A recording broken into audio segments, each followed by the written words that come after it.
Hi, I'm Doug Rutter, host of the Rebound Podcast. This is season 2, episode 2. We're here with Stephanie Hahn. Hello, my name is Stephanie Hahn. I'm a police officer with El Paso Police Department. I am also a professional boxer, and I'll be fighting for the WBA world title here in El Paso, February 22nd at the El Paso County Coliseum. Sitting in for Lou Romano this week is my guest host, Steve Kaplowitz. It's great to be here, and I would just like to thank you, Lou Romano, for giving me the opportunity to come back again this week. Man, Doug, we've got royalty here today, boxing royalty, and super excited about this because when I think about not just Stephanie, but I think about the whole family, this is like the first family of El Paso boxing here in El Paso. How many people are in your family? So there's a total of 5 kids in my family. Do they all box? My dad, he is Master Hun in El Paso. A lot of people know him by Master Hun. He made us all compete in boxing and martial arts, so we had no choice. Yeah? Yes, no choice. So there's you and Jennifer. So Jennifer's the oldest. She's very popular here in El Paso. Is she done fighting? Yes, she was El Paso's first world champion, and she's been done for a couple of years. She's busy being a mom. Yeah. And then Abraham, he was also a professional fighter, Abraham Han. He's also done. He has 3 beautiful kids. Yeah. Then it's Izzy, me, and my twin sister. We have a twin. I have a twin sister. Does she fight? She knows how to fight. She used to compete as an amateur, but she's not doing it right now. Yeah. So you fought all your life? Correct. Really? What age did you start? When did you have your first fight? My dad, he started us in martial arts at 3 years old. And Wow. then we started competing in karate tournaments at 5. Wow. And then from there, I think it was taekwondo, kickboxing. Wow. And then I started my first boxing fight, I believe I was 10 years old. Yeah. And then high school I wrestled. So I competed my whole life, yes. Wow. We grew up in the gym. So what have you been doing extra for this big fight? It's coming up February 22nd. Yes. It's a world championship fight. Yes. And it's got implications if you win. So this is my biggest fight because I am fighting for the WBA world title. So I'm so excited because who doesn't want to fight for a world title? And Yeah. I've been training hard these past couple of years to get this opportunity. And King's Promotion, they finally made it happen, and I get a fight for a world title here in El Paso. King Promotions, Yes. Is that the King? Not that King, not Don King, but he is King's Promotion. His name is Marshall Kaufman. He's the CEO of King's Promotions, and he's had a couple fights the past year and a half here in El Paso, and this is definitely going to be the biggest show because it's going to be a world title fight. And the fight's going to be at the Coliseum? Yes, the El Paso County Coliseum. Do they have, is that where they've been in the past? Yes, they have. Yeah. They have a good relationship, King's Promotions and the Coliseum. They work with us, so it's just awesome. Yeah. You know, you think about the history of boxing in El Paso and really over the last 20, 30 years, the Coliseum has been one of the main venues, the Don Haskins Center. We've seen fights in the Sun Bowl. We've seen fights in the Convention Center. So we've had world champions. We've had everybody come through. But Doug, you look at Stephanie right now. This could be the next like golden age of boxing in El Paso. Yeah. And that's what's exciting right now. And you can talk about this too. The number of professional fighters that are active here in El Paso, we probably have more now than we've ever had before. Yes, and I think the publicity plus the exposure that we're getting lately from these shows in El Paso, I think it's exciting for them, and I know it's motivation for them as well. You know, for fighters, if you're not signed with anybody, it's really hard to get fights. And, you know, they work hard. There's a lot of talent here in El Paso. But with King's Promotions coming here, bringing fights, you have George Tovar. He's 10-0. You have Victor Aranda. I think he's 4-0. He's such a beast. Such a beast with all his body shots. So much talent here in El Paso. Now they're getting opportunity to showcase that with these shows. So it's great. It's definitely great. And you got to be thankful that you're getting this chance now because you took 10 years off. People Yes. don't realize this, but you were very active as, you know, when you were younger, but then you completely went away from boxing for a long time. Yes, I took 10 years off. When I was 20 years old, I was done. I was burnt out from competing. I should have tried out for the Olympics. I broke my dad's heart, broke my family's heart, but I decided to do what I wanted to do. I decided to get married. I decided to have kids. I started a career as a police officer. And when I started helping Jennifer, my older sister, for her fight against Katie Taylor, I realized I still had my skills, and I decided to come back. When I was 30 years old. Wow. So you were almost an Olympian though, huh? So as an amateur, I I think it was 2012. No, yeah, 2012. That year they had introduced women's boxing. And the 3 weight classes were 110, I think it was 110, 112, 132, which was my weight class, and 165. And then that year I had won 2 national championships. I was the outstanding boxer. So I was one of the favorites to make the Olympic team. But life happened and I just didn't try out for the Olympic trials. I know I had a good opportunity. Some of the amateurs that I beat when I was an amateur, like Michaela Mayer, she made the Olympic team. Tiara Brown, she was a world champion. They're both doing well in professional boxing. So I believe I had a good chance of making the Olympics, definitely. But I would have never known because I stopped. So how does becoming a police officer work into this whole deal? So life happens, right? Yeah, it does. Reality happens, and I need a job. I have a family. I needed to work. I needed something stable. And I've always been attracted to law enforcement, so I decided why not go into law enforcement and make a career out of this. So that's what happened. And what do you do as a policeman? So I started the academy in 2016. I became a police officer in 2017. I started off in patrol. I did that for a couple years, and currently I'm assigned to the El Paso Police Department Academy. So I train recruits at the academy. Cool. Yes. Well, that's a cool gig. It is nice. I get to help with physical fitness, and I get to help with defensive tactics. That's one of my duties there. So it's something I grew up doing, boxing. So I get to show my talents to them. Yeah. Steve, how much buzz does this fight have? Right now, this fight has some buzz, but it needs more buzz. It really does. I think back about the world title fights we've had in El Paso, and, we've been lucky because there have been some local fighters, but your sister didn't win a belt here in town. She won it overseas, if I'm not mistaken. No, she won it here. She did win it here? I thought she won in Asia. No, she won it here. She is Asian, but no, she won it here in El Paso. But she did fight. Was it a title fight she had overseas? She did fight overseas. She fought Katie Taylor. She also fought Michaela Mayer. I'm thinking of the one where she lost a close decision, but she won the fight, but because she fought. She did fight in Korea. That's right. That was her first. Was that a title fight? That was her first world title opportunity. Okay. So she went and she fought in Korea. Mm-hmm. It was from what I didn't go and see the fight because I wasn't. I didn't go. I didn't have a passport at that time. But I heard that my sister won, but she was definitely robbed in that hometown in Korea. But she won the IBF here in town. She won IBF here, but her first world title opportunity was in Korea. But you were going back to what you said, the buzz. This fight should have so much buzz because when you have someone here that's fighting for a WBA title, and this is a world WBA title. This is not an intercontinental belt or a lesser belt. This is the major title, and you're fighting in your backyard and your hometown, and it happens to be Stephanie. This would be a fight that I think would be something everybody should be talking about right now. It should be sold out already because the Coliseum probably seats about 5,000-6,000 people, and there's no reason why we should not have this place completely packed and filled with fight fans ready to go watch Stephanie win that WBA belt. Is it being promoted? It is. And there's going to be TV commercials, I believe, and they'll probably do some other advertising.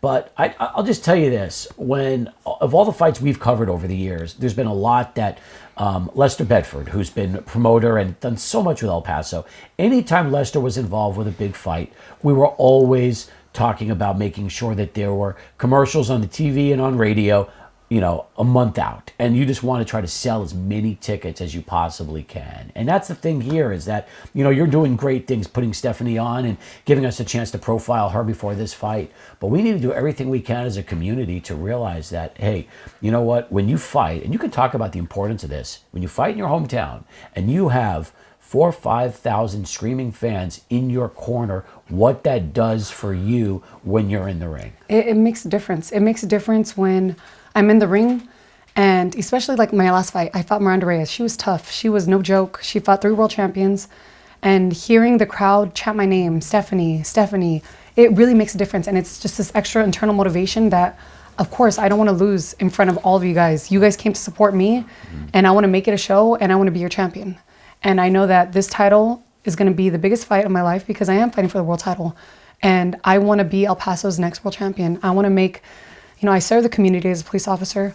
I'm a mother. I'm a representation of El Paso. I love El Paso. I would love to be El Paso's next champion. How competitive are you with your sister, knowing what she's accomplished in boxing, and now here you are coming up? You don't have nearly as much wear on your body because you took 10 years off, so you're a very young fighter because of that. So you tell me, when you and Jennifer talk a little bit, is there your sisters, but is there a little competition there between the two of you? So by nature, I'm very extremely competitive. I think I'm the most competitive out of all my siblings. But me and Jennifer, we're just totally different. And Jennifer, if you met Jennifer, she was her nickname was El Paso Sweetheart for a reason. She's truly a sweetheart. And there's no jealousy there. It's just truly, she just wants the best for me. She's literally drilling with me. We're not sparring at 100%, but we go in there because she wants to make me the best, and she wants me to be the best by the time I fight for this world title.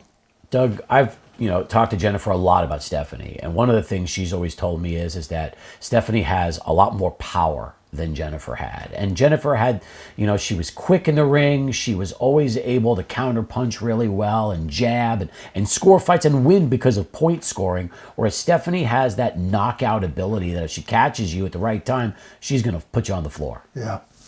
You guys remember back when we had Big Wallies? I do. And they used to have boxing out there. Remember that? A guy named Bobby Sacco. Yeah, that's right. Yeah. Do you know him? I did. Did you ever hear of him? He was a boxer. He was a coach. I guess, what was he, a coach or a promoter? No, he did both. He did both. He did some local promoting, but he was also a fighter and a coach as well. Yes, that's right. So he sold me a contract for a fighter named Desi Ford. And we went all the way to where Desi got to go to fight in Las Vegas. And man, when you go from El Paso to Las Vegas back in those days, it was a big jump. He stepped out of his corner and got knocked out. Boom, it didn't take long. But boxing was a bigger deal back then in El Paso. Mm-hmm. I mean, they had them every weekend. They had outdoor fights. Can you explain what Big Wallies is? Yeah. So there were sports bars in El Paso back in the days of I would call this the early to mid 90s. Okay. And one of the really big popular clubs was called Surf Club, and Surf Club was on North Mesa. It was a bar, but it was a fun hangout, and right next to it was a sports bar called Big Wallies. Okay. So you could go from one right into the other, and Big Wallies would have events outside in addition to being having inside back in those days. And were these sanctioned boxing fights? Or was it just, okay, you're this weight, let's go, put some gloves on? I think they were sanctioned, yes. Possibly. But they were more, but I would say they were more club fighters than anything else. So that is exciting. They were boxers and they were pros, but they were, people that in those days, this was like how you would fight. You would fight in outdoor shows as much as you would try to get into bigger arena shows like what you're going to have coming up in a couple weeks. So a story about Surf Club is back when I played basketball here in high school, and our games were on Tuesdays and Fridays. And on Friday after our game, everybody assumes that all these guys that play for these different schools are enemies. We were far from enemies. So our Friday games would get over, and we'd all go over to Pat Devlin's house, and drink beer and whatnot. And anyway, that was the original Surf Club, was this group of guys that got together on Friday night, and it became that bar, and Pat really had it going on there for a while. I never knew that the Surf Club was actually named after guys like yourself that just wanted to hang out after basketball games on Friday night. That's a good story. That really is. Yeah. But, Stephanie, you can tell me, was boxing something, even though you started at the age of 10 fighting, was that of all the different things you did between the karate, the taekwondo, the kickboxing, did you gravitate more towards boxing than the others? I think my favorite sport out of all of them would be kickboxing and wrestling. So I wrestled in high school. Those are truly my favorite sports. Wrestling, you learn a lot with the discipline and the commitment, and I was just naturally good at it. Mm-hmm. I won state my last 2 years, and I absolutely loved wrestling. And then I tore my ACL after state my senior year. And then I had a scholarship to wrestle, and I was like, what are the odds of me tearing my knee again if I continue down this wrestling path? So that's after I decided I wasn't gonna wrestle anymore. That's when I decided to focus on boxing, because there was less pressure and less stress on my knee. So that's why I decided to devote myself just to boxing. And I remember I had a good couple years. I won a couple national championships as an amateur. And then that's when I stopped. Man, now when the injury happened to your ACL, did that also affect you as a kickboxer because you weren't able to do some of the things that you were used to doing Yes. prior to the injury? Yes, but then by that I hadn't competed in kickboxing, so it was wrestling, and then I just transitioned to boxing, and I've been doing boxing since. So boxing has been my main sport. Yeah. But I could still kick. I've gone to a couple MMA gyms, and I still have it. I absolutely love kickboxing. That's second nature to me. It's just so natural. Love it. What is your training like? Right now? Yeah. Like you're in full train mode, right? Oh yeah, I'm definitely in full training mode. Before I came to this podcast, I ran 5.5 miles. Wow. So sorry for being a couple minutes late. I'm sorry, but I had a sacrifice, and then after today, I'm definitely going to go train with my family, and I have to make sure I get my exercises in.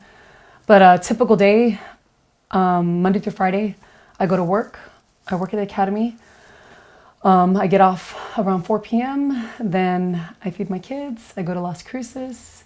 If I'm not so exhausted, I'll go to my dad's gym in the Northeast. Why are and you then training I'll in come Las home. Cruces? Because that's where my coach lives. Oh. And I also have great sparring partners in Las Cruces. So that's why I travel to Las Cruces. Yeah, and her coach is the great Louis Burke, who has been part of so many boxing champions here in this area over the years. Yes, he's had Austin Trout. He was also the WBA world champion. My sister, my brother, so many great amateurs. And right now he's still coaching. And the PAL gym where I train at, there's so many kids. And that gym is amazing for the youth. So I'm proud to be part of that gym. And that gym has become one of my second homes. Yeah. Yes. I'll say this. I mean, you think about this fight coming up here on the 22nd, and after that, let's assume that you're able to win that belt and become the second person in the family to win a world title. Do you want to fight on a bigger scale? Are you looking to go to Vegas, New York, maybe go overseas and take on some of the best fighters in the world in your weight class? Oh, yes. So I'm, again, so excited to fight for this world title and to have this opportunity because I want to be a world champion. But not just be a world champion, I want to be the undisputed world champion, the undisputed lightweight champion. Because Katie Taylor vacated this belt and because she's no longer part of the lightweight category, you have Caroline Dubois, who is the WBC belt. She's a WBC champion. Beatrice Ferreira, who has the IBF belt. And then Terry Harper, who has a WBO belt.